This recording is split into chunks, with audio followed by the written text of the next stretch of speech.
Good morning, good afternoon, and good evening. And I say good evening because we actually have a number of people from outside the United States who are joining us for the State of the Science Research Summit. I'm Len Valentino, President and CEO of the National Hemophilia Foundation. And it's my distinct pleasure to welcome you to the final day of our State of the Science Summit. On the next slide, I wanted to recognize again the endorsements that we've had from multiple organizations, including the American Society of Hematology and the European Hemophilia Consortium. Without the endorsement of these organizations and the active participation of their members, we would not have been able to have this successful research summit. I'd also like to thank, on the next slide, the National Heart, Lung, and Blood Institute of the National Institutes of Health for supporting our remote participation groups. This was a very important step to ensure that we had the voice of the entire community represented in the State of the Science. I'd also like to thank our subject matter experts who participated in all aspects of this work. From the initial steps, it was important to ensure that we had the voice of the patient, the voice of the community expressed. Did we hear from everybody? Definitely not. We would like to have had more participation from the community, but I think we have a great representative voice, and we're really able to then shape the agenda for this State of the Science Summit. I'd also like to thank those who supported and participated in the remote participation groups. To all the working group co-chairs and participants who worked tirelessly to develop the research priorities. And of course, to the planning committee, steering committee, and advisory committee members who provided endless hours to this project. I thank you all. I'd also like to thank Drs. Donna DiMichele, Michael Recht, and Dr. Michelle Whitcott for their support of this project. I have to say that before I accepted the position at the National Hemophilia Foundation, I had a discussion with Donna DiMichele in a small cafe in Washington, D.C. And it was there that this concept was hatched about having a research State of the Science Summit. I knew that I could not do this without the support of somebody like Donna, who had been so successful leading the State of the Science Summit for the National Heart, Lung, and Blood Institute. And with her encouragement and support, I felt comfortable taking on this role as the president and CEO of NHF. So I really owe a debt of gratitude to Donna for her support throughout this entire endeavor. I also would like to thank Dr. Mike Recht. Mike was instrumental in coming on board and really ensuring that we had the voice of the hemophilia treatment centers represented, the voice of the research community as well. I think it was critically important for these two individuals to have signed on to this project, to give it credibility, to give it the strength and energy that was necessary. So thank you is not enough to these individuals. Finally, I'd like to thank Dr. Michelle Whitcott. Michelle has worked tirelessly and really gone above and beyond to ensure that everything was organized and coordinated for this program. So to Michelle, I'd also like to thank you for the work and hard support that you've provided. On the next slide, I put a list of our plenary presentations. And I think it's important for us to recognize these 6 individuals who provided wonderful insights into various areas to lead the discussions that we started in hemophilia A and B, learning about the 6th shibboleths, about ethical issues in gene therapy for hemophilia, the evolving process to move rare disease therapeutics through the regulatory process from Dr. Marks was incredibly insightful, and I think has tremendous impact for our community. Understanding phenotypic variability and the implications for diagnosis and personalized treatment in von Willebrand disease was also incredibly insightful. I have to say that I was thoroughly engaged when Dr. Wendy Court presented the bioenergetic and metabolic actions of estrogens. It's empowered me personally to think about more exercise, more activity, and getting others around me to be more active. And of course, the intersection of research, justice, and public health delivered by Dr. Norris was very impassioned and powerful. And I think, again, points to an important area for our work moving forward. And of course, Dr. Charlie Bailey presenting on learning health systems was also incredibly powerful, and I think gives us directions forward for our community. I'd also like to thank our remote participation groups that were supporting the research state of the science. The New York chapter, the Lone Star Texas chapter, the Nevada chapter and Hemophilia Treatment Center, the South Carolina chapter, Bleeding Disorders of Illinois, and the Virginia Hemophilia Foundation. These groups stepped up and encouraged their constituency to participate in these remote participation groups.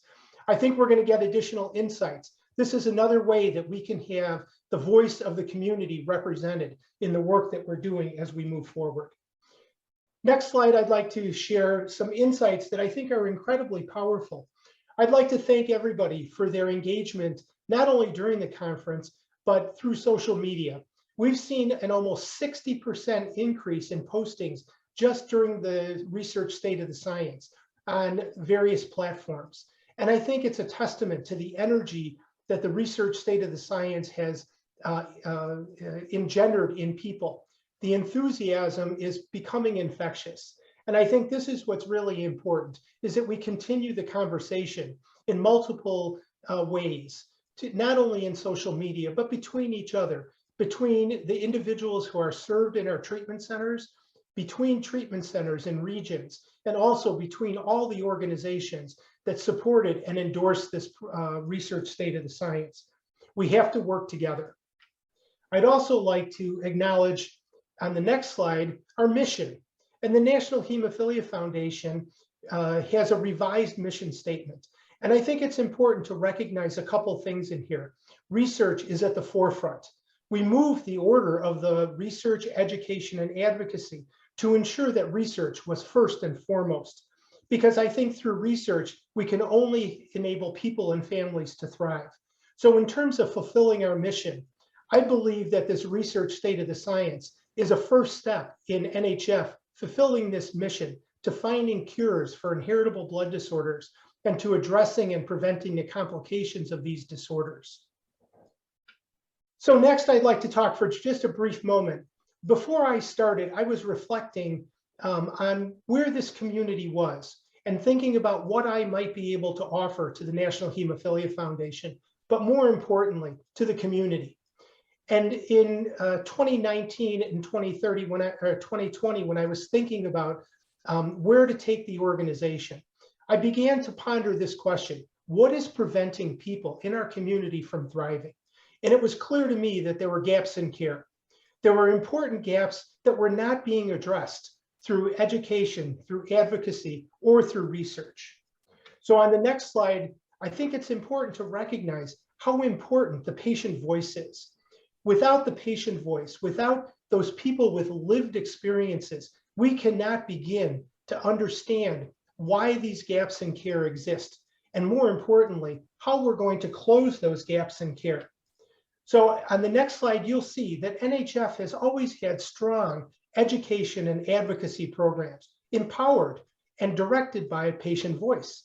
We've been addressing advocacy and education issues, but there's not been a strong emphasis on research. And on the next slide, I think that's where this State of the Science Summit begins the process. We certainly don't have an answer yet, but we're on a path. And I think it's important that the research agenda is being informed by the patient voice, people who live with these inherited bleeding disorders. So next, I'd like to show you that I think that through the complete mission of the National Hemophilia Foundation, through research, through education, and through advocacy, all enabled and empowered by the patient voice, can we truly realize what comprehensive care is all about. Because it takes all three of these realms to ensure that we've got the 360 perspective to ensure that people and families can thrive. So I'd also like to introduce something that you may not know about on the next slide, and that is Pathway to Cures. Pathway to Cures is a new program that the National Hemophilia Foundation has launched. On the next slide, I provide a little bit of information about what Pathway to Cures is. We affectionately refer to this as P2C, is a National Hemophilia Foundation project that seeks to fuel innovation and discovery in inheritable blood disorder space. P2C will be investing in transformational research, long-term strategies to diversify and increase funding for reinvestment into research in support of NHF's mission. Now, it's very important. We have to recognize this is a long-term strategy. It's not going to be something that happens overnight, but we hope that P2C will foster transformative research, diagnostic developments, and other biomedical technologies to help transform the lives within the inheritable blood disorders community. Many other organizations have programs like P2C. You can go to the American Diabetes Association, their T1D fund. You can go to other organizations like the Alzheimer's Disease Foundation or the Leukemia and Lymphoma Society. Very important innovations have happened in those fields because of programs like P2C. And we look forward to the opportunity to work with all of you to build the Pathway to Cures program. Somebody mentioned yesterday, we should have a foundation that can fuel research. Well, we have one. That's called the National Hemophilia Foundation. And NHF has now taken steps to be able to put money behind a national research agenda. Are we going to be able to do that today? Definitely not. But this is a goal that we're looking towards. So on the next slide, I wanted to reflect a little bit before I close on what I have learned.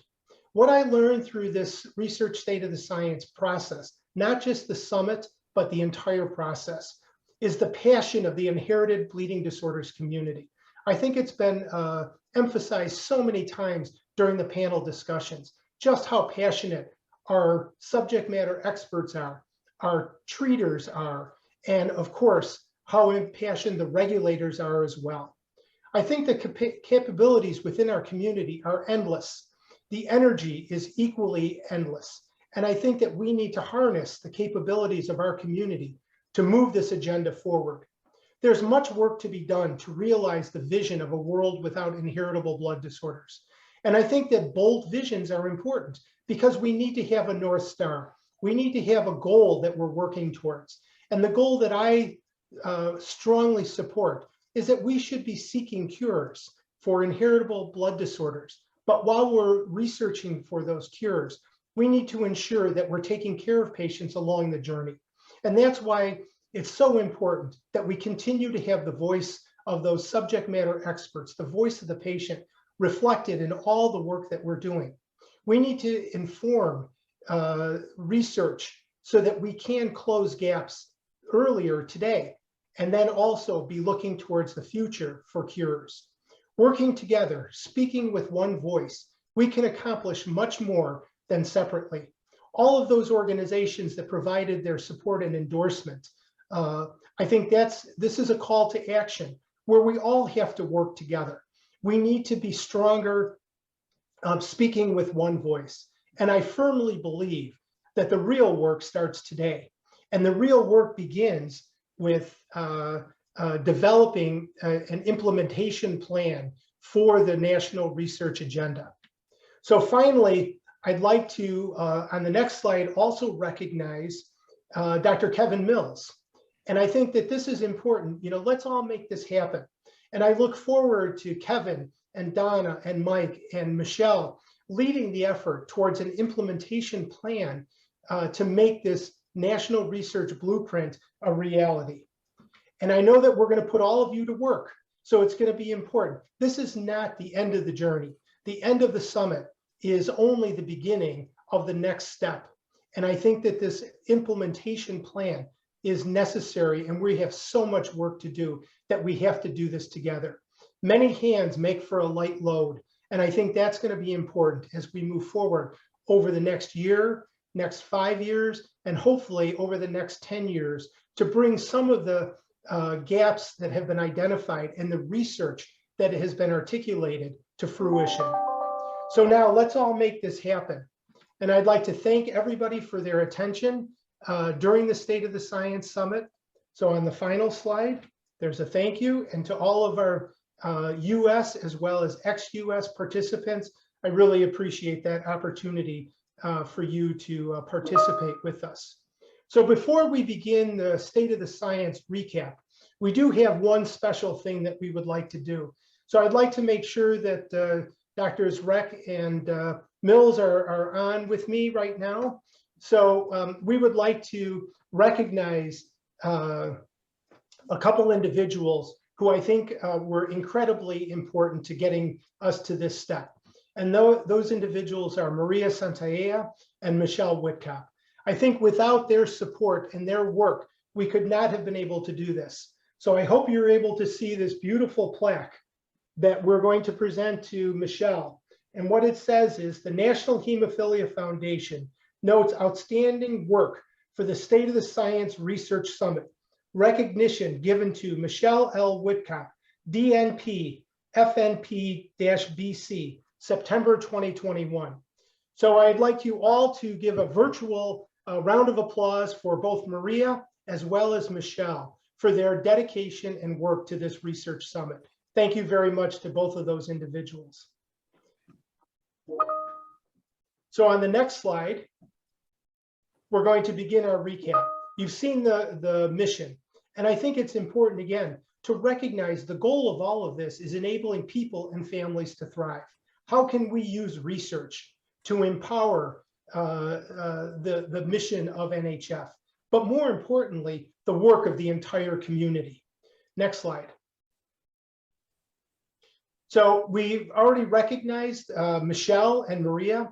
I'd also like to recognize the work of Karina Lopez and Allison Hartlett, who have worked behind the scenes to ensure that this Research State of the Science Summit, but more importantly, all of the work that has gone into it, from the committee meetings, the working group meetings, the organization, has been seamless. So I'd like to thank Karina and Allison for your help in bringing us to this point as well.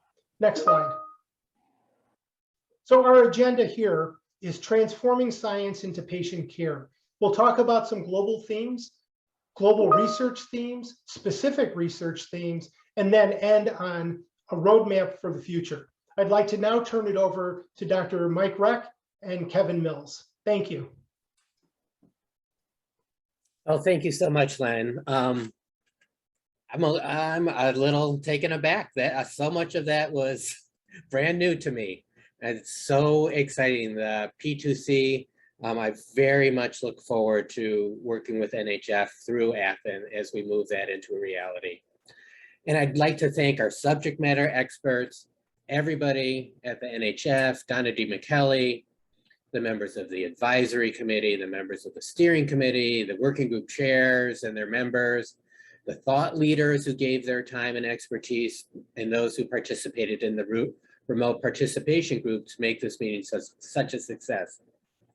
I'd like to take this time to begin the discussion around the themes we heard over the past 3 days, which will lead into Len's discussion of where we go from here. I'm going to start at the 30,000-foot level by discussing some of the overall global themes and some research-specific global themes that came through loud and clear during the plenaries, working group presentations, and during the discussion sections. Gradually, I will work my way down to specific research themes where Kevin and I will present what we feel is the beginning of our way forward. So next slide, please. So next slide. So some may ask, why did NHF and Len envision the state of the science? And why did we ask so many people to work so hard to come up with these recommendations for research priorities in the inherited bleeding disorders field? And for me, that question is the easiest to answer, because scientific innovation leads to improvement in the lives of people affected by inherited bleeding disorders. I built for this slide from Carrie's amazing talk yesterday. Here we see how ideas developed in the basic research lab can go through an orderly transition eventually to directly help people. As we learned from Norm's talk on Sunday, less than 5% of medication or devices or interventions making their way to human trials will end up approved for use. And in the inherited bleeding disorders field, as in other chronic medical conditions, it can take over $1 billion to bring a new agent to market. Once a promising idea from the lab transitions to human testing, in the vast majority of cases, the medication or intervention is first tested in people with no underlying medical conditions. If found to be safe, the next type of trial would be in people with the condition for which the medication or intervention is intended. If that's found to be safe, then more people with the condition are tested to see if the medication or intervention is effective as well as safe. It is based on these types of trials that our regulatory agencies, such as the FDA in the United States, makes the decision as to whether a medication or a device or an intervention is approved for use. Once receiving regulatory approval, research doesn't stop. As newly approved medication are used in the real world, there is always the potential for safety signals or new complications being discovered. So long-term safety and effectiveness studies are key to our understanding of new therapies over the long term. Next slide, please. Throughout the last 3 days, I think three themes predominated. Next slide. The first global theme we heard throughout all the presentation was the importance of focusing all we do in inherited bleeding disorders research around the patient and the family support unit, what we have been calling subject matter experts. As shown in this diagram, the SME unit should be at the center of not just our research efforts, but also advocacy at the local, state, national, and international level, education of patients and families and communities and providers, and all those who are involved with decisions around the inherited bleeding disorders community, molding healthcare decisions so the SME unit is always first and foremost in the process and the importance of self-advocacy. Next slide, please. We heard throughout the past 3 days the importance of collaboration. As a clinician and clinical researcher, collaboration has always been in the forefront of how I do my job. However, Carrie's plenary yesterday reframed this issue for me by bringing the idea of the importance of not only research on health outcomes for SMEs, but also the importance of public health, as well as social justice and inclusion. Next, please. As so eloquently elucidated by Working Group 5, health equity, diversity, and inclusion must be at the center of all of our efforts. To truly embrace the ideals behind DE&I, we must partner with and understand the lived experience of all of our SMEs, specifically those from historically marginalized and minoritized populations, to better appreciate the barriers and facilitators of access, the mitigating behaviors, structures, and systems hindering health equity, and by identifying and addressing biases present within myself, as well as within the HTC system. Next, please. So let's discuss some of the global research themes that became evident during the last 3 days of talks and discussions. Next. At the most basic, we must better understand the pathophysiology behind bleeding in those affected by conditions we treat and research. This point may seem self-evident, but our knowledge of why people with hemophilia bleed is far advanced compared to our knowledge of why people with other inherited bleeding disorders have symptoms. So research into the physiology of bleeding in those affected by von Willebrand disease, other mucocutaneous bleeding disorders, collagen disorders like Ehlers-Danlos syndrome, the ultra-rare bleeding disorders must be prioritized. In addition, no matter the underlying diagnosis, we need to better understand the physiology of abnormal uterine bleeding, whether during menses or at the time of birth. And finally, understanding the effects of living with an inherited bleeding disorder on bone and joint health is of great importance. Next, please. It's hard to believe that in 2021, with all the incredible advancements in medicine, that we still have difficulties diagnosing and following patients with some of the inherited bleeding disorders.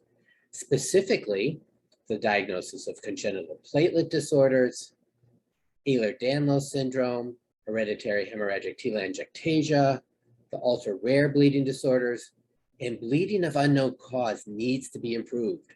The fact that we even have a diagnosis called bleeding of unknown cause highlights the importance of developing improved diagnostics.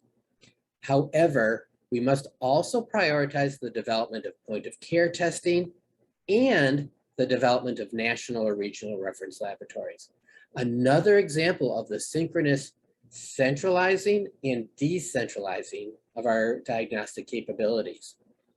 Finally, being better able to diagnose abnormal uterine bleeding as well as joint and bone disease so we can prevent complications rather than treat complications must be prioritized. Next, please. Underpinning all of our discussions about the research agenda with and for those with inherited bleeding disorders is the idea of improving therapy for those affected by these conditions, including hemophilia A and B, von Willebrand's disease, the ultra-rare bleeding disorders, and the various mucocutaneous bleeding disorders.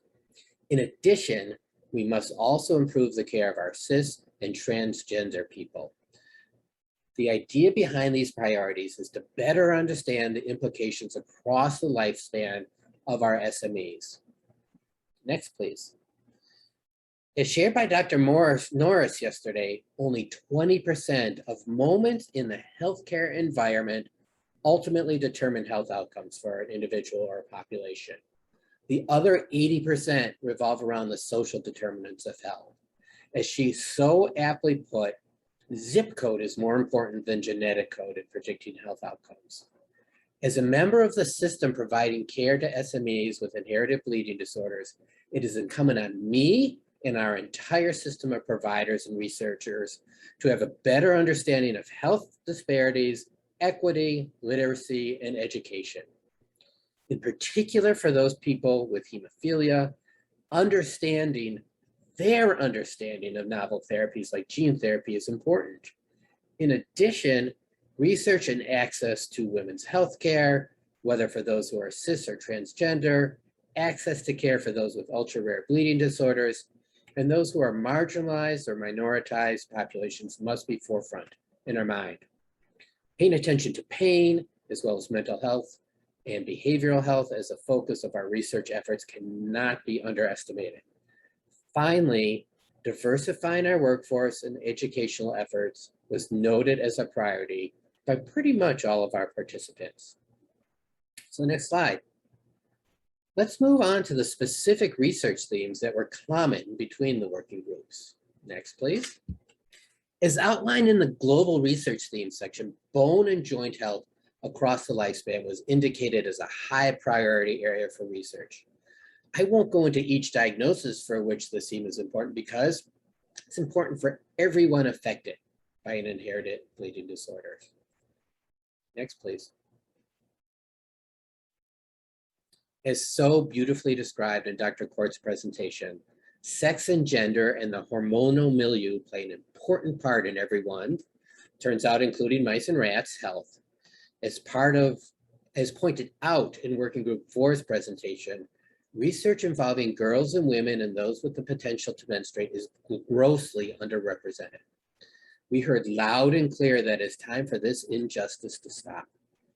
Going forward, we must study the bone and joint health, mental health, and biology of uterine bleeding across the lifespan for girls and women and those with the potential to menstruate.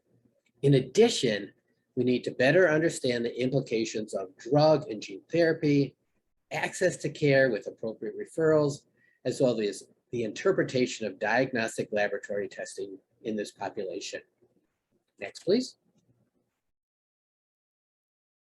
Our research must better take into consideration the fortunate aging of those with inherited bleeding disorders by better understanding the morbidities directly associated with aging with bleeding disorders, as well as the general morbidities of aging, such as cardiovascular disease and bone and joint health. There it is again.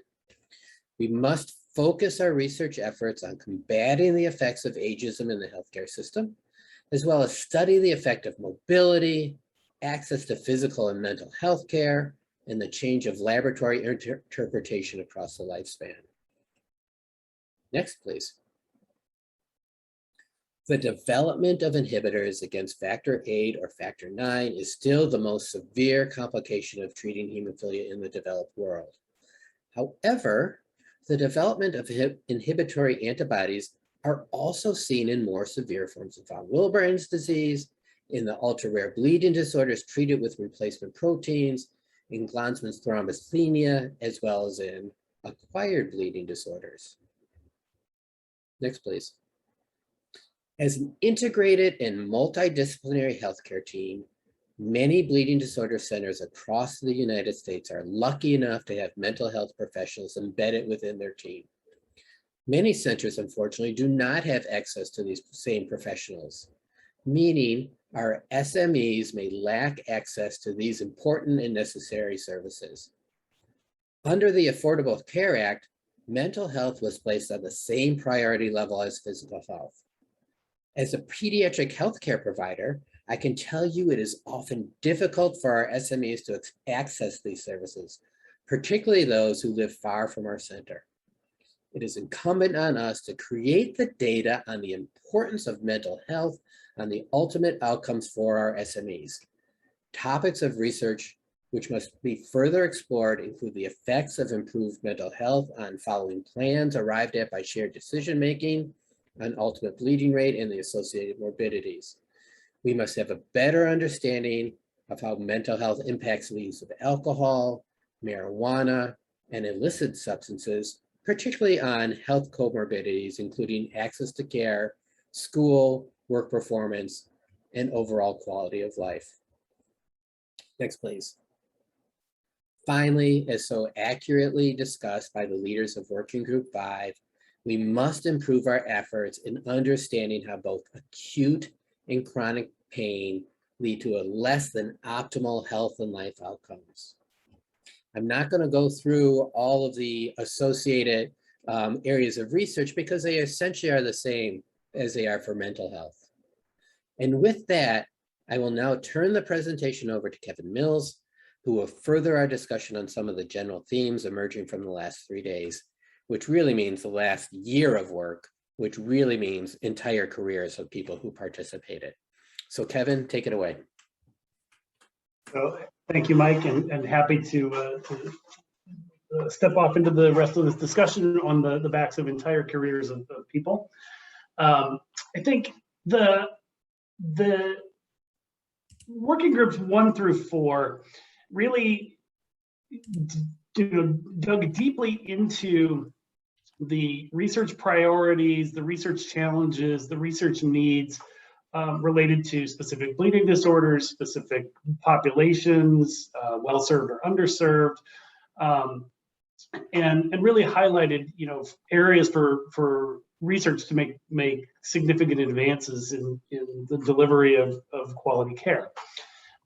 Working Group 5 then really brought home the need for continued work to achieve true health equity and to be able to really serve populations that have historically been underserved or have been marginalized.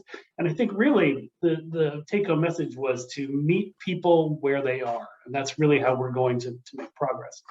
But then Working Group 6 began to address the question of how do we do all of that, and began to address that by taking on the topic of the resources and the infrastructure that would be needed to actually enact some of the research priorities and research goals that were talked about in the other working groups. And so I think one thing that really emerged, or one message that resonated loud and clear, was the importance and the centrality of the HTC model in being able to drive the research forward and to be able to integrate research across many investigators, across many trials, across many different diagnoses. And so we heard a lot about the evolution of the HTC model.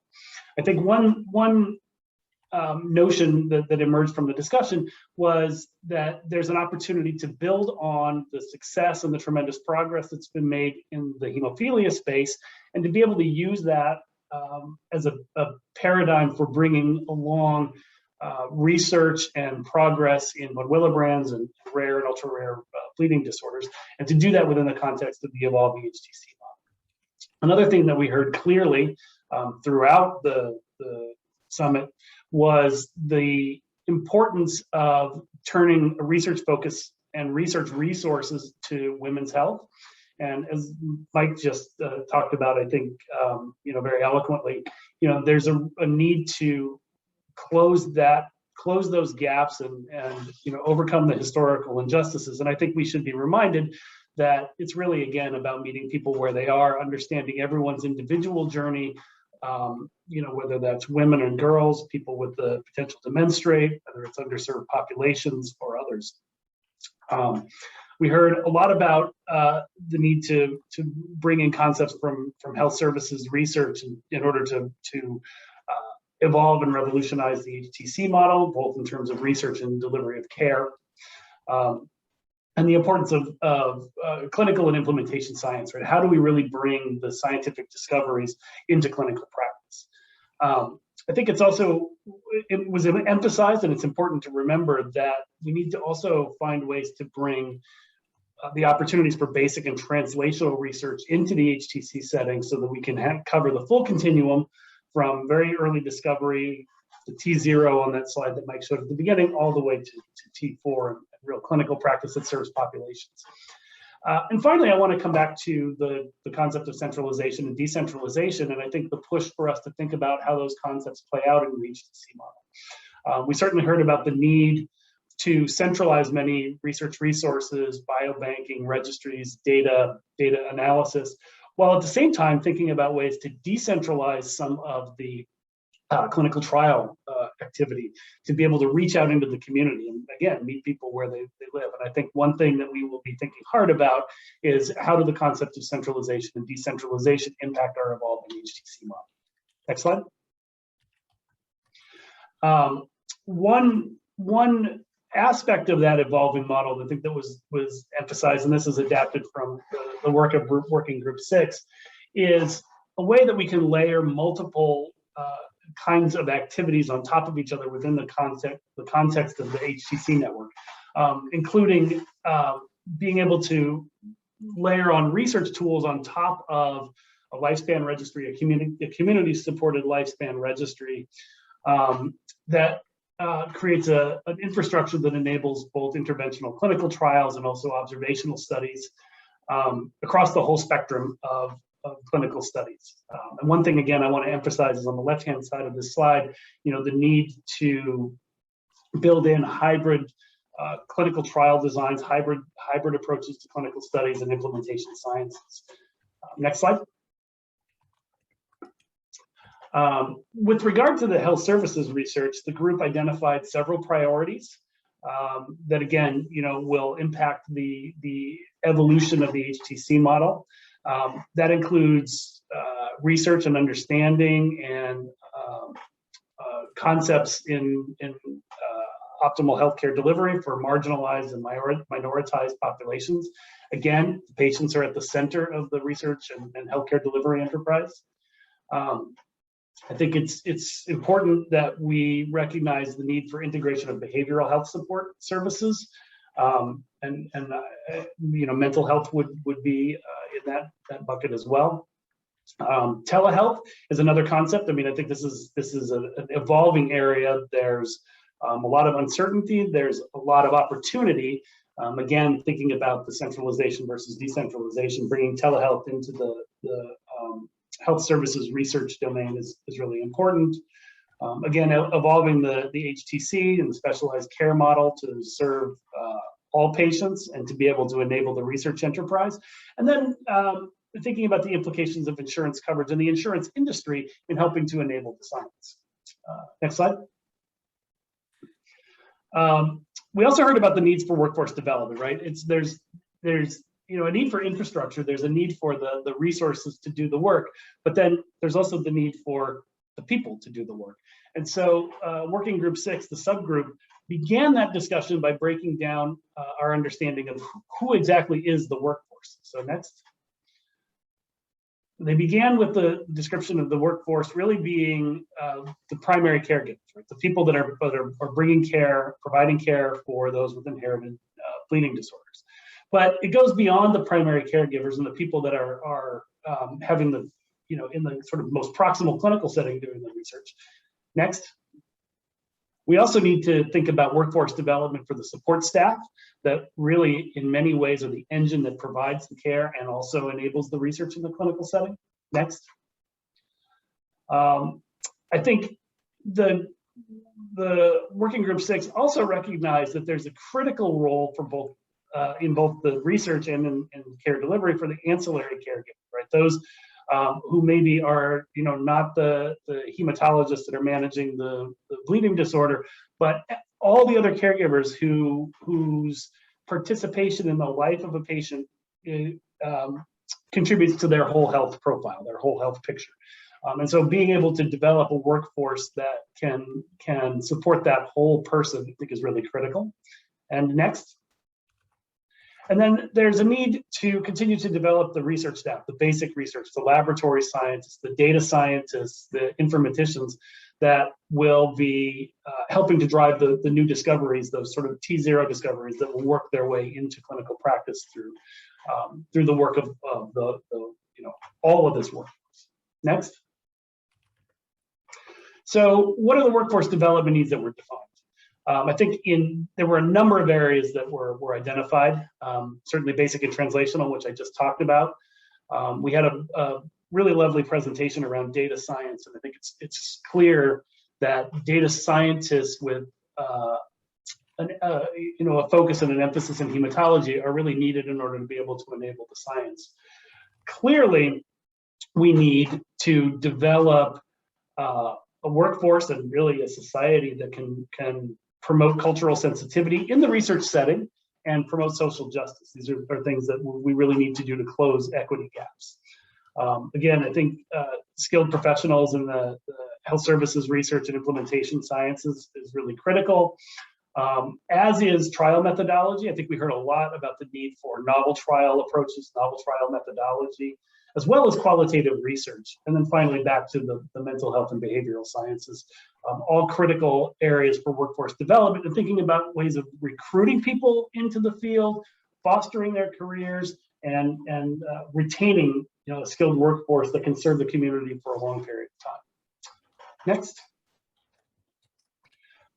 And then, finally, the group was tasked with thinking about how the heck do we pay for all this stuff, right? These are there's a number of really big ideas, multi-year efforts, multi-year endeavors. And so I think there was a real recognition that there needs to be a funding ecosystem that can really enable a integrated basic and clinical research network, which involves both discovery science and clinical science, as well as many of the sort of qualitative studies that we talked about.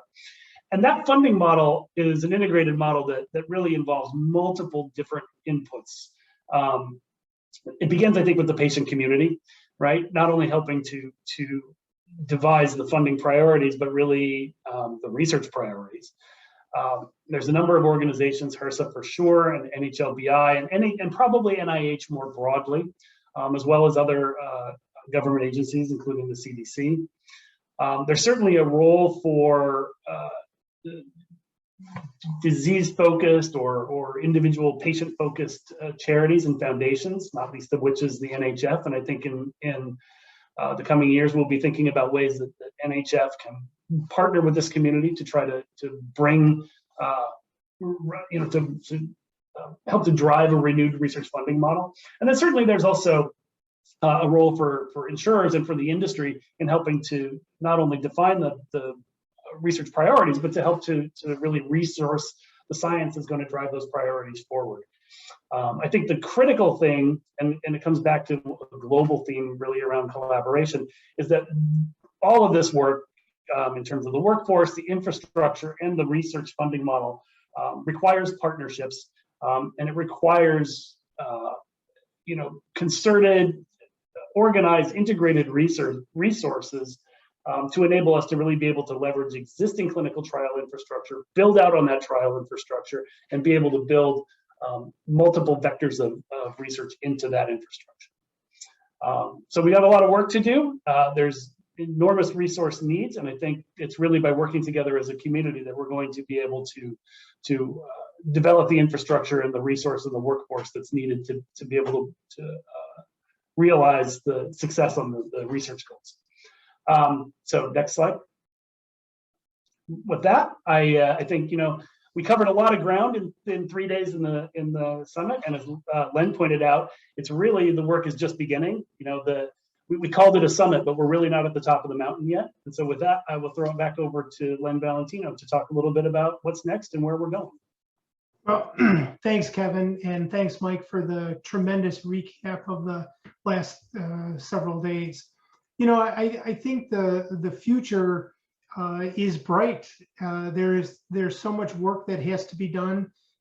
We recognize that this is going to be a challenge, but I think what's next is that we all need to continue the momentum that we've developed during these last several days and really begin the work of implementation. We need to have some additional discussions. We need our working groups to continue and expand potentially with more voices being represented from all corners of the inherited bleeding disorders community. So I think the roadmap that we need to develop is, you know, just that first step, and we really need to bring, you know, additional voices in. So there's a lot of work that we need to do, and I think at this point, you know, it's about having continued conversations, continuing the work that's been started, and you know, the leadership that's been demonstrated during this State of the Science Summit from all participants, including our subject matter experts, has really been pretty amazing. So I hope that what's next is that more people will want to join and continue the participation with us and with all of the organizations that have been supporting this endeavor. So I think I can ask Mike and Michelle and Kevin if they have any additional comments to provide.